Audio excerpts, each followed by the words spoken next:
perspective, the bottom lane is being safe. They're scaling up into team fights, and whilst it's taking Cloud9 a little bit of extra time to finish out their game, they are getting there pretty reliably in the end. Certainly are, and we'll see what happens here. If we do have any of those surprises in our first draft, first ban is Sion. Stayhouse has been tank plus plank duty all tournament long, so it makes sense to take that out. Diamond also Talia Gragas only, so they'll ban out that jungler. On the other side, hey, it's the two guys that we want to see banned a little bit more because they have been so prevalent. Aatrox and Urgot both banned on the Gambit side. Yeah, potentially you can go towards something like a Talia here, I was going to say, because it has been Diamond's best champion, hasn't looked as good on the Gragas. So I like the fact that this is the bans that Cloud9 have come out with. I think that that is going to force Stayhouse onto something like the Ornn, potentially something like the Cho'Gath. I don't think you really want to play Gangplank into Licorice, and should give Licorice a lot of freedom to still take a power pick in the top lane. Actually lost his Lysandra as well. That was the last ban from Gambit, and Diamond will have to show us something new because he has only played those two junglers that Cloud9 have banned so far in play-ins. And now all the supports are up, so is Tahm Kench going to be the most valuable here, or do they just go towards something like the Kai'Sa? I like it for Sneaky. He's played it 3 times already. This tournament, his damage numbers are absolutely off the chain. However, it does lend itself to some counter pick in the lane. Something like a Lucian Braum. We've seen Tristana try to be pick up. We've seen a little bit of Thresh coming out of Edwards. It is still a 500 range 80 carry that you can try and pick on, so we'll see whether they're able to get something done. I would like to see Lucian Braum if Logic is going to be playing the Lucian in the matchup. Have to expect as well. Has played it once already and has looked pretty good on the champion. We'll see if he can get some sort of traction there in the 2v2. Second pick though for Gambit lining up. You mentioned something like Braum. Alistar has been very popular though, so Edward going to take the playmaking support there. Yeah, it certainly is, but I think that this does give Zeyzal room to either play Thresh or Tahm Kench. I don't think they're going to be all that concerned. At the same time, there's also still engage options available, so it's not like you're denying the pull if you want to. Already played a Rakan game in this tournament. Actually, he hasn't. He's played a Leona game, so both kind of engage heavy supports, and I think that that is a little bit of a misread coming out of the Gambit lineup. Cloud9 actually going to take the kind of lane dominant support here as well. They'll grab the Braum for themselves up against the Alistar, and Blabber sort of as expected will take the comfort pick there. Does take Kindred here in phase 1. And I mean, this makes a lot of sense when you partner it with a Kindred. All of a sudden you've got a very good team fighting comp coming out of the Cloud9 roster. I expect jungle to be picked up here. See whether it is something aggressive like a Xin Zhao to try and fight some fire with fire for Diamond, because he's already had 2 jungle bans played towards him, and if you don't take it right now, then you're just not going to be able to be on any kind of power pick. All right, there's Nocturne actually for Diamond Fox. So like we said, was pushed to a new jungler, so taking something very aggressive there up against the Kindred. We'll see how that one works out. Ban phase 2, though, will kick things off, and it does feel like in some ways Gambit are priced into at least banning Zilean, which has been the thing that Cloud9 have played so much with Zilean Kindred. Yep, absolutely. Also, Galio should be taken away here. I think that ideally, Kira would be the person prioritizing that pickup, and as they do have first pick out of this ban phase, maybe they don't have to take it off the board. But I agree with you, those support mages, maybe even something like a Karma, although Jensen only has 1 play on it in the summer split, I believe, would be able to facilitate this double 80 carry comp very nicely. Also, on the teamfight side, Ornn banned away by Gambit. Cloud9 take LeBlanc off the table. So it's kind of removing some of the more aggressive and dynamic options there in mid lane. Yeah, because what you don't want to give the Gambit lineup right now is a 1-3-1 comp where Nocturne can attack your support mage. If you are going to play a support mage, as we've mentioned that they should be on the side of Cloud9, then you want to be able to enter into team fights without getting dragged around the map. We've already said that whilst Cloud9's early game has been fine on the top side of the map, there are some weaknesses that you can look to exploit in the inexperienced rookies. And the last thing they really want is Diamond Prox and Kira being able to just drag them everywhere. Cloud9 talking pretty heavily about this last ban. I wonder if they're thinking what you were, Spawn, that out of phase 2, Galio seems like a pretty big threat. They will ban Syndra, though, for taking more of that early power away from Kira. And the reason I'm saying Galio right now, even though it can be countered, is I think that Jensen's counter at this stage isn't as powerful as Licorice's. However, they disagree, and it's going to be Stayhouse grabbing himself a pick here. That is really against the grain of what I thought we would see in this match. Yeah, because now you give Licorice counter pick and you let Jensen take the Galio if you wanted it. I mean, I assume Kira has something prepared if that's the pick they're expecting, but we'll see what C9 have here for these last 2 picks around out the draft. But is very interesting that they're going to give Kira counter pick. Perhaps with Rise up though, they were thinking it would sneak through. So that will be the pick here for Jensen. Kind of funny to see Rise drop so low in the draft, but is finally picked up here. And I think it is the lesser of all the evils that Jensen would have been able to grab in this situation. It's certainly not going to pair as well with Blabber as something like the Zillion would have been able to do. So I do think that Gambit would be happy with that selection. I want to see what Licorice goes towards here, whether he goes towards an old school matchup like a Rumble. You mentioned actually that you wanted to see more Poppy this tournament. There she is. Lock in there for Licorice. Going to take that up against the tank. Had maybe Gangplank as an option as well. Into the tank matchup has played that a lot in the year. But I mean, I think it would have been a good pick in isolation for the lane, given the fact that Nocturne not going to pressure you all that much, and it is going to be a Maokai, which can be a free farm lane with Grasp. But at the same time, I also do think that their composition needed some form of front line, right? So not really going to go with that. Cassiopeia is a counter pick here. We said we didn't want to see it. That is a much better pick in my opinion. Control Mage for Kira is going to be crucial in this matchup. Yeah, and again, Diamond, the guy that's really gotten everything done for this squad. He has so much KP, 78.4% from him. So generally, nothing happens unless Diamond makes it happen. So he and Kira are going to have to team up and really make some plays happen in the mid-game. But the big thing for me is whilst his kill participation is so high, he's yet to participate in a proactive First Blood. He has been First Blooded once himself, however, hasn't been able to pick up any of those, whereas Blabber, 75% of the time, he is the person that is involved in that kill. So a little bit more proactive early game. Diamond once again on a farm 6 jungler, and actually just really a farm 6 comp apart from that bottom lane. So we'll see how much early game presence the jungler of Gambit can secure. And I think it is good to see from the rookie there. I know that I think you agree in that when you have these young players, it's good to just get them reps and let them do the things that they instinctually want to do. Because if they don't learn on the bigger stage, they're never going to learn. In League of Legends, almost always doing something is better than doing nothing. You have to be able to spend resources. If you allow your jungle to collapse, you know, if you give up things like Baron, you just passively lose out on the game. The game gets harder as it progresses in that sense. I think that the one thing I will applaud Blabber on is his ability to make plays. I think that his missed execution at time has cost Cloud9 pretty majorly in this world. Obviously, it hasn't resulted in a loss yet. However, I do really think that he has to stay to his style. We've said it all the time. When you go to another team's style, when you don't have the confidence to play within yourself, then it does turn out poorly. Well, we'll see what happens here as we'll load up for Game 1 between Gambit and Cloud9. A spot in the main event is on the line. Gambit slowly but surely progressing from their stages from World 2017 to MSI 2018 this year. If they can take down Cloud9, not only would it be a monumental upset for North America, but it would prove that they are again once able and willing to play on the biggest stage. And I think the major thing as we head into Game 1 to take away is that we haven't seen relative group strength. So whilst Cloud9 looked challenged but remained undefeated, and Gambit did have a couple of shocking games versus G-Rex and only were able to beat out KLG, we don't know how those teams stack up against each other. So coming into this, you kind of heard Reaper, you have to give a lot of respect. You have to take a little bit of scrim results in, but also know that this is now the main stage. And until you actually, you know, throw down in the early game, you're not really going to know how this game sorts out. In saying that, I do like the proactiveness of Cloud9's top side of the map. I think they can start getting things done.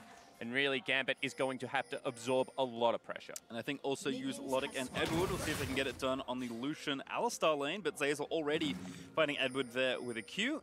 Just a little bit of vision traded back and forth here as Edward does try and get the ward slapped down, but no sweeper, so that one will stay up to see the Scuttle Crab. Yeah, and Logic just playing very passively. Generally, if you have the E on Lucian, you're going to be able to take down that first ward.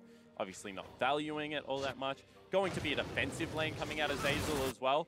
Cloud9's bottom lane is yet to die in the first 15 minutes of a game. So that is very standard, and Sneaky on the Kai'Sa just wants to get towards those late game team fights. Yeah, you can see C9's duo will be a little late here to the lane as junglers start on the opposite sides of the map. Licorice and Stayhouse will match up in their lane for the first time in game number 1, as Blabber is going to go red to Krugs. We'll see where he wants to path next, as looks like Diamond has actually done the same, but of course the maps are flipped. Yeah, it certainly is, and Nocturne's really lucky in that his AoE clear is great regardless of starting item, whereas Kindred struggles a little bit more on the AoE clears at the beginning of the game, so we'll see how the pathing does work out. Kindred, in saying that, with the solo camps, is going to be able to do them incredibly fast. And I want to see whether Blabber uses any of that early game advantage to try and impact top lane, or whether this does just turn into a farm fest and he tries to counter gank Diamond. Well, here's the first important thing for him. Mark on the left-hand Scuttle Crab here. Blabber will start it off, and that ward placed a little too far right on the Gambit side, so will not see this going down. Blabber even saving his smite just to make sure he got the bounty. Yeah, and not only that, I mean, it's just that as a Nocturne, you don't really want to challenge for Scuttle Crabs early on in the game. So I think that he's done the right thing there. His top lane is being shoved in massively. In fact, you know, Licorice versus Stehos is probably one of the biggest mismatches in this best of 5. Licorice performing very well for the Cloud9 lineup, and I mean, Stehos has struggled so far, I think it's fair to say. Trading back and forth though. As you mentioned, Licorice very far up, pushing this lane. Gonna get the stack moving in towards the Malka, who is checking for Blabber potentially wrapping around the turret. There's a sapling in there, but we know Blabber's busy on his blue side jungle right now.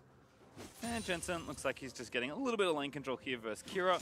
Took some trades in the early on that weren't too good, but we've seen a lot of farming in mid lane with a Time Warp Tonic especially, and getting some of that here as well. And that's what I was going to mention, you know, the ability to allow the wave to hit the turret, to reverse off at the right time, something that Jensen has been able to accomplish in this laning phase.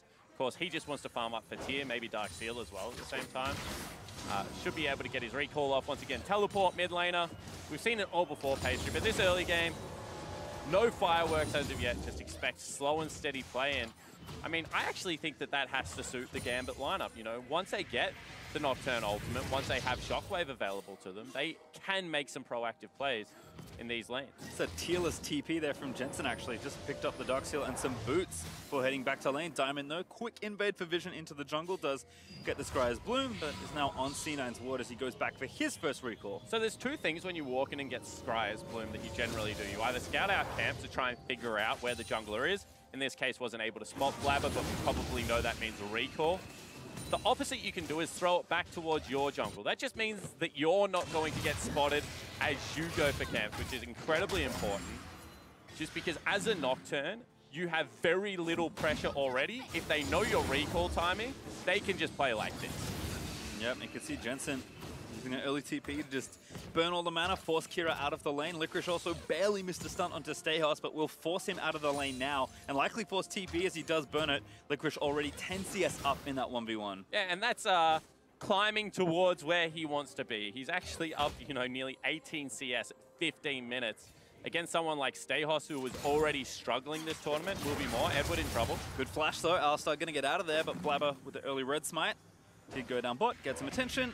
As Licorice also going to TP back to lane with those Merc Treads now finished, and get the wave pushing back in the right direction as Jensen being very persistent with his harass here versus Kira. Yeah, Kira needs some help to shove this wave out. Wouldn't be surprised to see if they just bring the Nocturne in and try and Dustbringer this one out. He's potentially even going to get Dove Pastry time, which means Diamond 100% needs to be around here. Licorice and Fog as well. Kira's like, yeah, I need to go. They think finally spot Licorice as Stehos probably ping missing, but now Diamond's going to face check the Poppy. Licorice still chasing, lethal tempo proc for Nocturne. Jensen proxying to force Kira to cancel that recall briefly.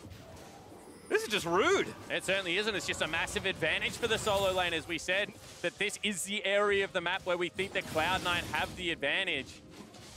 Jensen just able to deny so much CS. As they actually go forward, that's bad. 2v2, Edward though, Blabber back in bot lane for the other time. There's the stun into the Alistar, no flash from earlier. Edward is going to go down, and it's Blabber that grabs first blood. Now Logic going to get dove. The stun there landing from concussive blow is going to force Logic to burn away under the turret. But C9 already off to an early start. And just a brain fade out of Edward. He didn't have flash. He knew that Blabber was somewhere around that play, because otherwise they wouldn't have rotated Licorice down. Able to punish the aggression of the Gambit support. Once again, a first blood picked up for Cloud9. And they just have no vision. They have no idea where he was. And Diamond had been topside jungle. So they knew that he wasn't on that side of the dive. Just a strange choice for Edward to go in for that play. Logic tries to get the return kill. In the end, has to burn summoner spells to get himself to safety. Now Licorice Shane gonna get Shockwave back, still pretty tanky. It does have his flash. Ulti from Stehos gonna catch in the brambles. A little too slow. Licorice trying to flash out, but there's the ulti from Licorice. Gets one out. Bakira still chasing, needs a few more, and Poppy maybe gonna live under the turret. Those Merc Treads came up clutch. Certainly did, and they just used so much, and I love the Merc Tread pickup. Base magic resistance at this stage of the game when you're against primarily a magic damage top side of the map. You know, only Nocturne bringing that AD is gonna keep you safe in situations like that. In saying that, did get his flash out in trade for Stayhosses, so maybe a little bit of a less volatile top lane in these situations. As we can see, the topside advantage that we kind of expected from Cloud9 is quite a bit bigger than I think Gambit were asking for. Jensen is looking like his old self in some ways, 20 CS ahead of Kira in that 1v1, and it is constant triple lane pressure currently. It certainly is, so they need to be able to withstand this because Cloud9, this split, hasn't necessarily played, you know, that mid lane, win game style of league as they go in top lane. Licorice no flash, ulti in from the Nocturne, but Licorice gonna try and fight his way out. No chance at all though, and Stayhouse grabs himself a kill. Yeah, very strange that Stayhouse took that one. Would have been great on Diamond, racing towards the Warrior enchant. Would have been a big deal for the Nocturne. First gank, a success, however.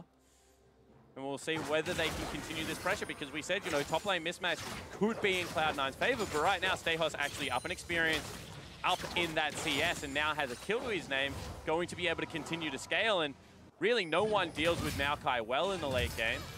This is just, one more time, Licorice being a little bit over-aggressive, trying to get his wave into the turret, trying to aggress up in the lane, has actually one of the highest forward in the lanes out of anyone in play-in so far. And just not working out. Certainly not. Diamond with a good gank.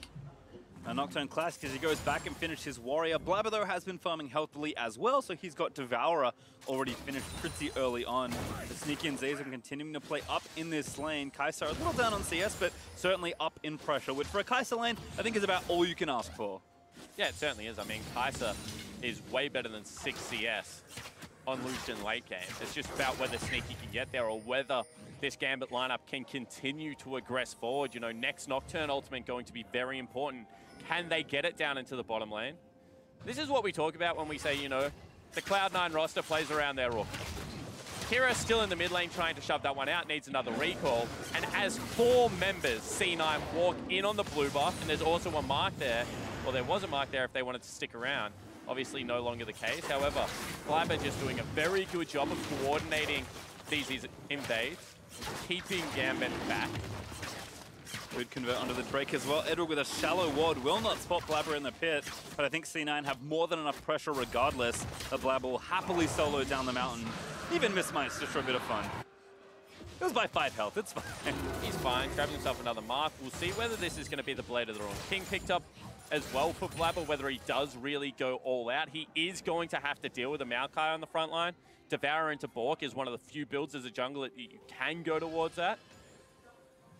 Diamond back in topside though. I like what he's doing. Once again, gonna ult Licorice. Still in trouble, gonna try and get his way out of there. The ulti channeling up. He kicks one out, but Diamond's still here under the turret. And the Brambles from Stayhouse will stay as Licorice still fighting for his life. So picks up his shield. He's gonna be enough, but Diamond does flash forward to get the kill, but it will be a trade in the end. And now here's Jensen gonna look to try and take down Stayhouse. Realm warps up. Knockback there by the Q as Jensen gets the first combo started. Damage is down. Stayhouse. Sap Magic is just trying to stay alive for a little while longer, but Jensen will keep chasing. Under the turret he goes. Jensen forced to flash. Minions still booking the last Q as Jensen. He wants it, but he can't get a range as bot side. There will be a dive as well. Zazel too low as a coming from Logic will keep him back alive, but Edward also all in that situation.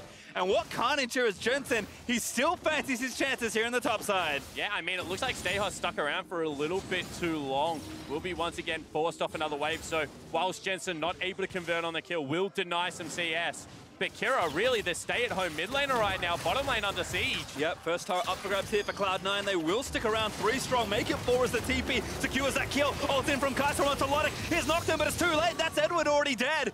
And Logic does get away, but he's forced to burn the flash, and Cloud9 still collect the prize. Yeah, and communication errors coming across from the Gambit lineup. You can see Edward going forward, Logic trying to get out of dodge.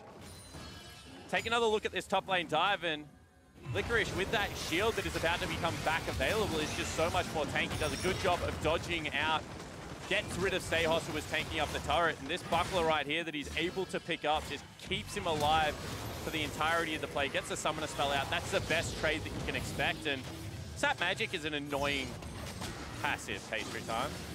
Right here, Jensen's like, I've got him. Nope, that's a big heal.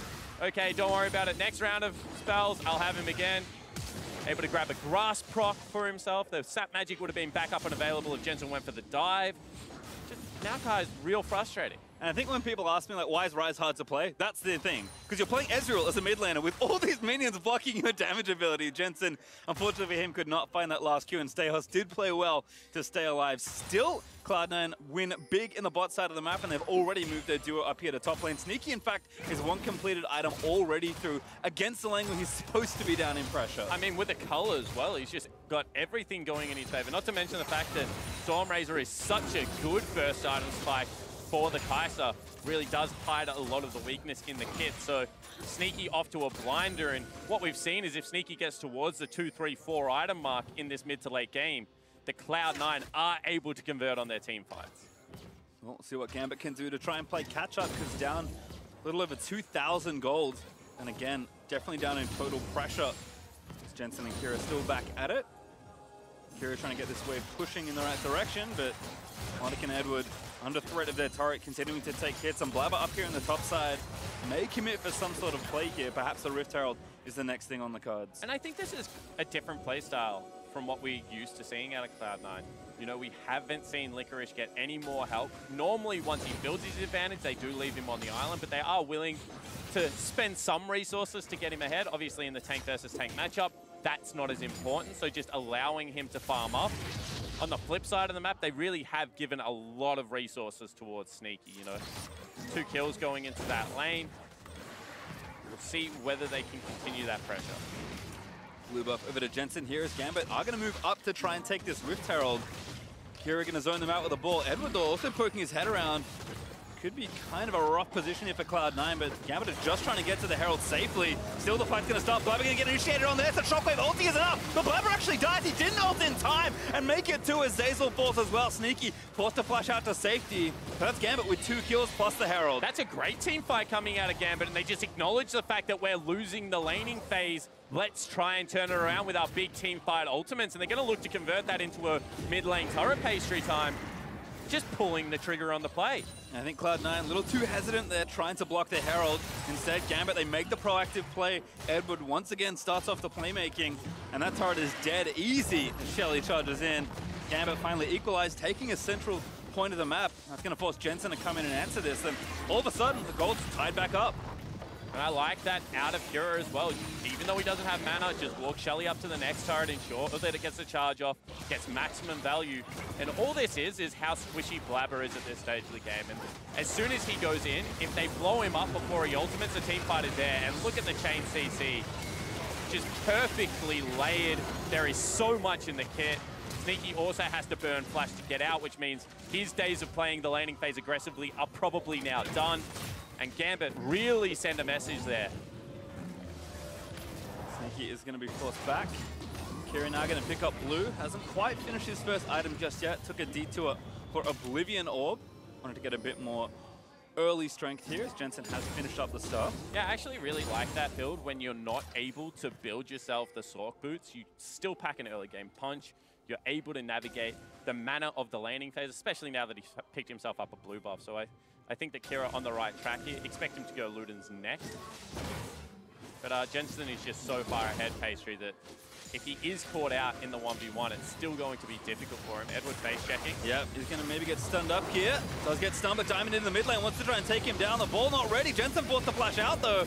Zeyzal doesn't answer. 4 for Gambit, once again looking for a pickoff. I mean, one more time, that is Diamond going in and Diamond getting a summoner spell for himself. And this time it's on the rise with a dragon, you know, about to come up. So they're still pulling the proactive play, and everything really right now is hovering around this Nocturne. Gotta respect the fact that Diamond, whilst having acquired an early game, since then has had 100% kill participation, and he's just building for the all-out aggression. Yeah, you can see Warrior plus BF Sword and 2 long swords is about as much AD as you can afford early, as the Drake also does go over to Gambit. They'll equalize on that front. In the meantime, Sneaky is trying to get this next turret pushed down, but Cloud9 have certainly been put a little off kilter by Gambit, and in particular, Diamond's mid-game aggression. Yeah, they certainly have, but the one member of Cloud9 that you really can't rattle at the moment is going to be Sneaky. And I mean, he's still farming absolutely fine. He's taking himself down 2 turrets at the same time. He would hold majority of this 1,300 gold lead for himself, and he's going up against the earlier game carry. So he knows with that cold cashed in, if he can just get towards the Winsus, maybe a Banshee's Veil, something along those lines is his next item. He's going to be fine in the mid to late game. And I think that having a player like that for you gives your rookies a lot of confidence to make their early game plays. And they've been able to do that, you know, Blabber rolling. They've had some good impact so far out of Zeyzal. And you just got that insurance policy of Sneaky being there at the end. Certainly has been kind of his thing all career long, and still showing up here in his 4th Worlds, I believe. 4th or 5th, can't exactly remember. Gambit, though, continuing to apply some pressure. Logic does get the wave push into the turret, but Sneaky just runs in and scoops up the rest of this farm, no problem. I mean, the evolution of Sneaky has actually been really cool, because at a certain point, you know, they were playing Ashe Zyra, they did have some lane dominance, but then all of a sudden they turned into great team fighters, and I think that Sneaky's career has just been highlighted by fantastic versatility. Kind of now playing everything, taking the strongest AD carry if he wants to, and I think that the fact that he is the mainstay of this roster, that he is, you know, the last remaining member of the OG Cloud9, is a lot to do with the fact that he continues to evolve. And that's the thing, it's coupled with consistency, which is extremely rare for a player at any level, especially the highest level, that you can be as versatile but as consistent as Sneaky has been, especially at these high-stakes tournaments. So Cloud9, they've had a lot of changes this year, a lot of roster shuffling, but Sneaky, despite also getting benched himself for a period of time, has stayed true.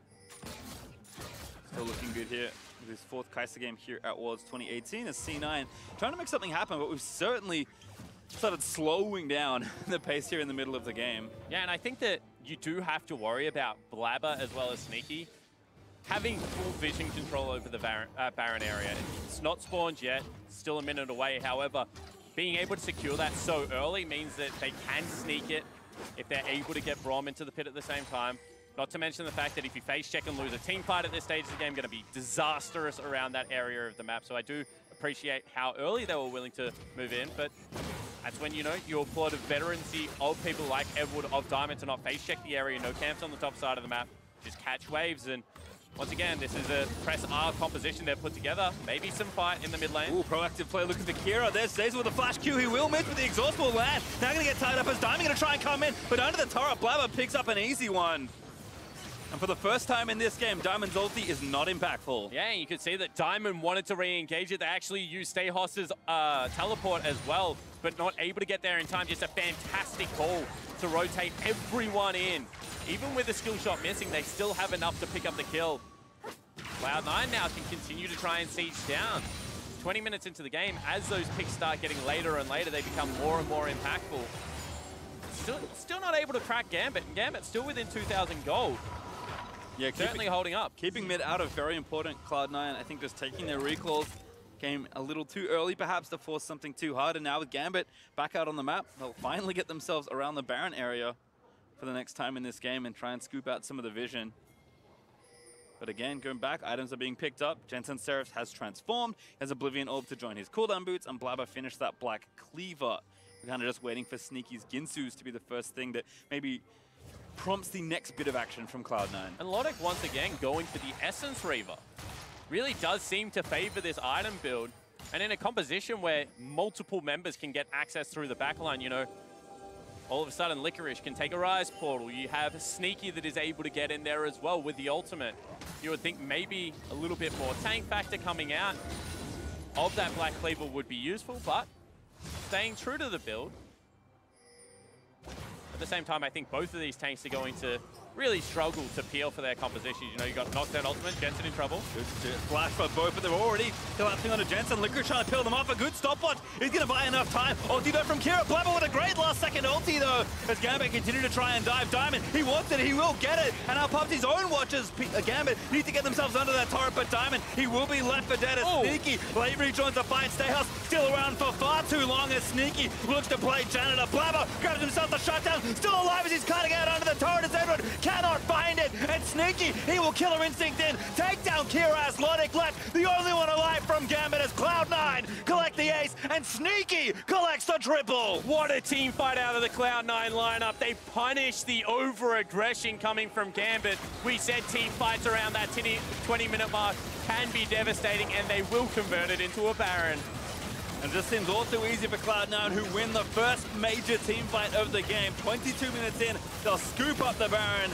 and they have built a massive lead after that play.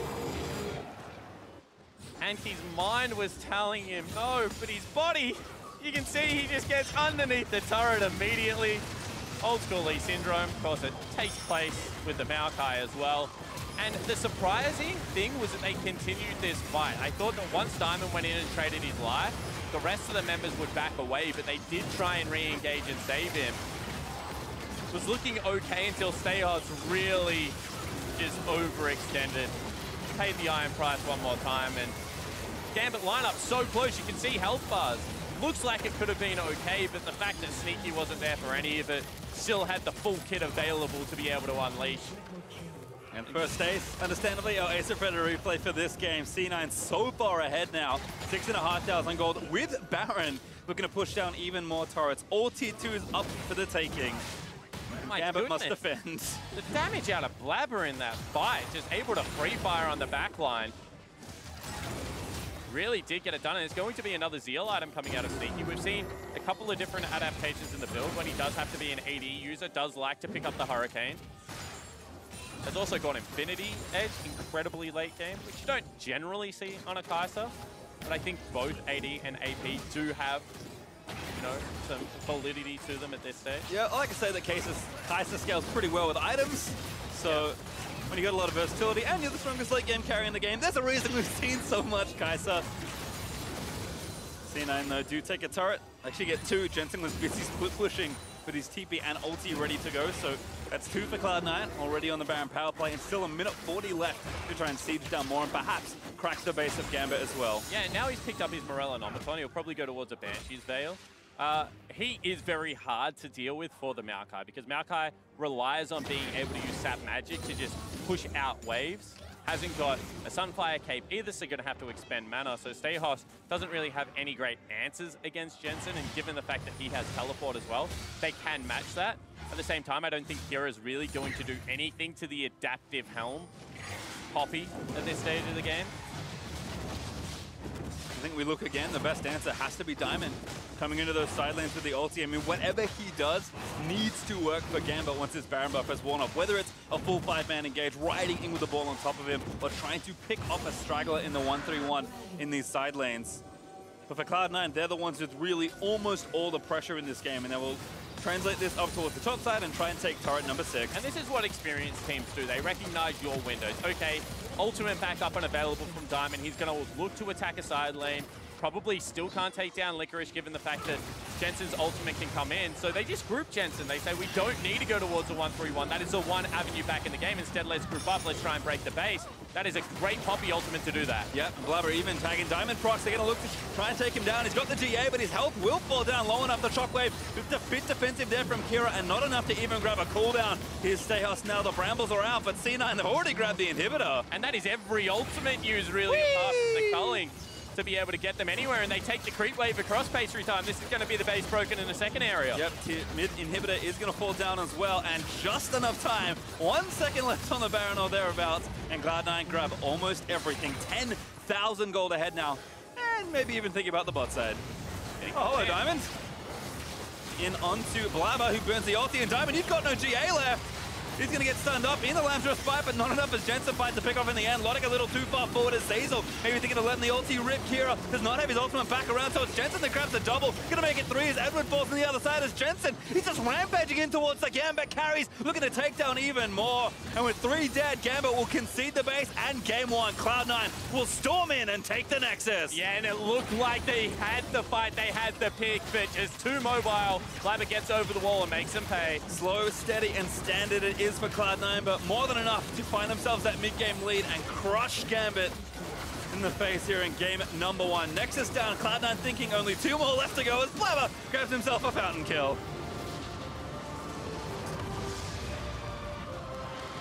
And a very quick game 1 for Cloud9. Gambit looked like they were hanging in that early to mid-game very nicely, but one mistake, and the North American lineup punishes them once again. Just the composure to be able to absorb the pressure, get towards their items, and then take over a game has been very impressive. We've seen that they can go late and be able to win the game there. However, if you do give them mid-game opportunities, still more than willing to capitalize on it. And I think for Gambit, it is just, again, like Live and Dive are the same thing. Aggressive initiations. They always try and make a play. And for so much of that game, Diamond was doing the right thing on Nocturne. But one bad engage diving at tier 2 and the game was basically all over. Yeah, and I think that when you're falling behind on your carries, you know, Raya's getting ahead, Sneaky getting the farm, that you feel pressured to make those plays, so you can't really blame them. They need to shore up these lanes to get the pressure off Diamond from having to all of the time look for these picks. Well, certainly was not enough there, but to get some more insight on game 1, we're going to send it over to the State Farm Analyst Desk. Thank you very much, Pastry. After a back-and-forth early game, C9 made quick work of Gambit in game 1. So let's look at the picks and bans and the choices that were made by both sides going into this best-of-5. Any indicators of what we might expect? First up, they don't want Licorice on any strong picks that he's shown a lot. And I think that strategy can make some sense, but it feels like they go slightly too far into it with the Lissandra ban. He feels like he's mostly playing those into the Urgot and the Aatrox, and once you've already taken those two out, I'm not sure you still need it. It gives Kai'Sa over, which feels like it kind of worked into their strategy because they took Lucian Alistar into it and felt like they wanted to kill it. So maybe they were like, we know he will first pick this, so let's leave it up. But I don't think that paid off. No. Yeah, so that was my major point, was the bans coming through was expected for the two, as you already mentioned. The Nocturne was an interesting pick that we wanted to see, something that can dive a little bit deeper. The only issue is that if the games are looking pretty bad initially, then of course you're diving to an assassination, that it's not going to happen because of the Kindred ultimate. So that was the only worry coming out of it. But other than that, I like the draft coming out of Cloud9, stock standard, and it empowers Blabber. And I do have to ask again, like the Kai'Sa, we know the stats that Sneaky has on that. It's just one of those things that you don't leave up. Even if you think you have an answer, I just can't see it. I agree. Like, I see what they were thinking, but I don't like it either. Don't do it. It's just all he's played, basically, and every time he pops off on it and like, oh, well, you know, it happened again. There we go. Yeah, and it happened in this game as well. But if we look at the beats of this game, let's start with the early game. Now, we're going to look at the mid lane matchup, which was probably slightly favored for Kira. He's a guy that we put a bullseye on that wasn't performing too well, and you guys wanted to look at this matchup and see what it could spell out for the rest of the best-of-5. So the first 4 minutes for Kira was actually pretty upsetting because he knew he was going up against a teleport user. He was actually at his tower for quite a bit of it. He was using his mana quite a lot as well.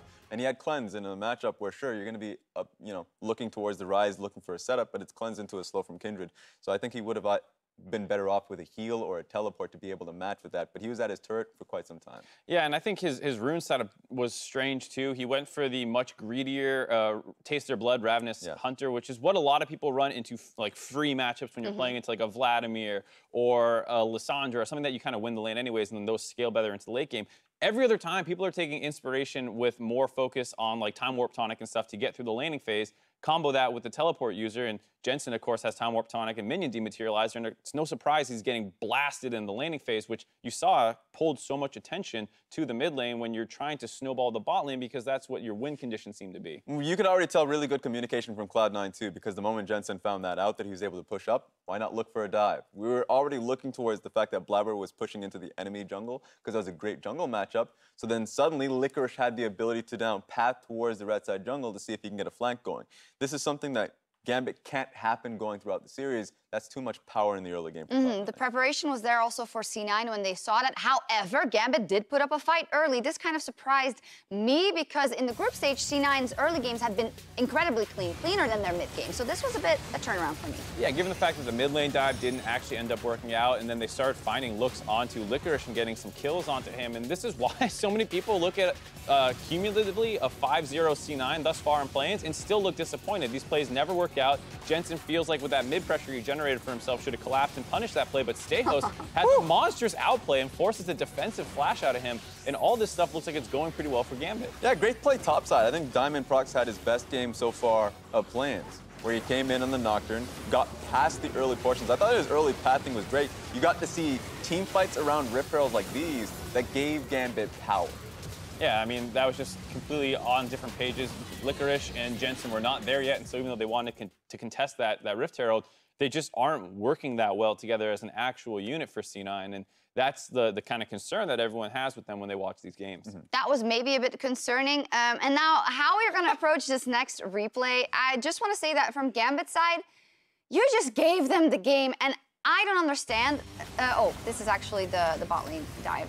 Yeah, to be fair, Blabber also had a decent game. Both junglers were making things happen, so while that stuff was kind of going sour up on the top side, Blabber did a good job of influencing that bot lane, which was, like we said, what felt like Gambit's win condition through their draft was getting a counter pick onto the Kai'Sa. I had a lot of setup, but that was not the one I meant. It's coming in a bit. That was being said. Remember, Logic is their strongest point of the map, so the fact that early ganks going through bottom lane, I think that's what Blabber should be looking to pincer, especially since mid lane's doing very well for himself. You have the opportunity for a 4-man dive. So I think this is something you should look towards in trying to empower your bottom lane. Apparently we don't have the dive, but I think everyone remembers it was so bloody we don't want to show you again. The one, it was where Gambit was maybe even with C9, and then they go so deep, I'm going to try and reenact it. They all die. Yeah, it was, but I do want to talk about it because I feel like Gambit had a real chance to do better in this game.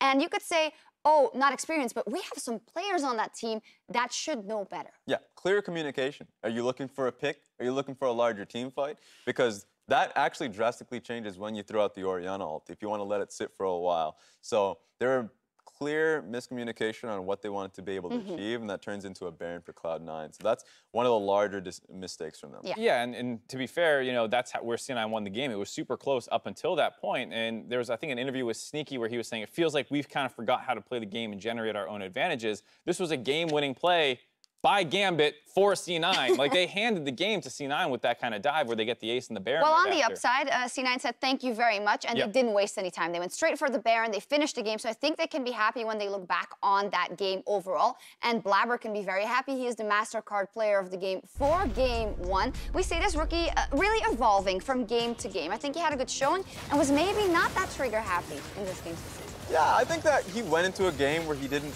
outright just stomp the enemy jungle, even though, you know, going into a good matchup, Nocturne actually pathed well. So what did he do?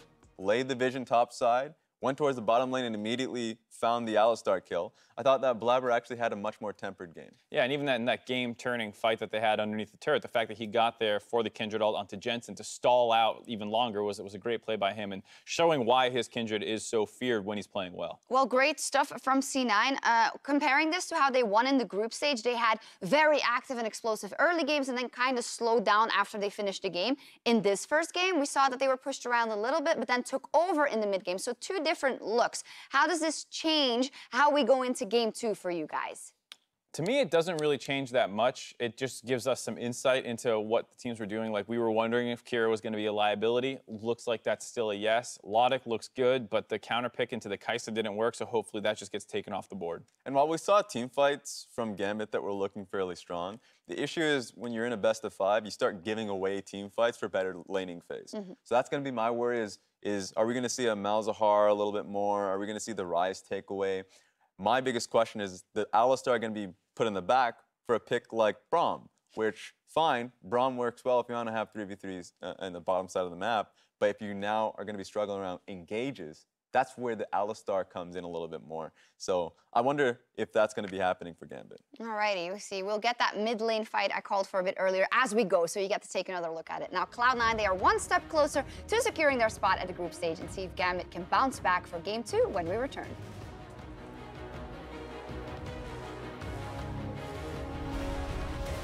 For today's match, what do you think are really the biggest weaknesses of Cloud9 that you guys can take advantage of? The fact that the NA team. Blabber back in bot lane for the other time. There's the stun into the Alistar. No flash from earlier. Edward is going to go down, and it's Blabber that grabs first blood. Licorice no flash. Ulti in from the Nocturne, but Licorice going to try and fight his way out. No chance at all, though. Blabber going to get initiated on there. So Shockwave ulti is up. But Blabber actually dies. He didn't ult in time. Chunked here. It's fine. Oh, I'm okay. I'm on their backline. I'm on their backline. Yeah, chase. I can Ori no subs. Kill Ori and you can Baron. Yep. I'm gonna heal, Blabber. Let me heal. Let me heal. Let's go Baron. Let's go Baron. After we kill this guy. I'm looking for a flashy. Do you have him? Nice. Let's go Baron. Kira does not have his ultimate back around, so it's Jensen that grabs the double. Gonna make it 3 as Edward falls to the other side as Jensen. He's just rampaging in towards the Gambit carries, looking to take down even more. And with 3 dead, Gambit will concede the base and Game 1. Cloud9 will storm in and take the Nexus. NA, nothing more.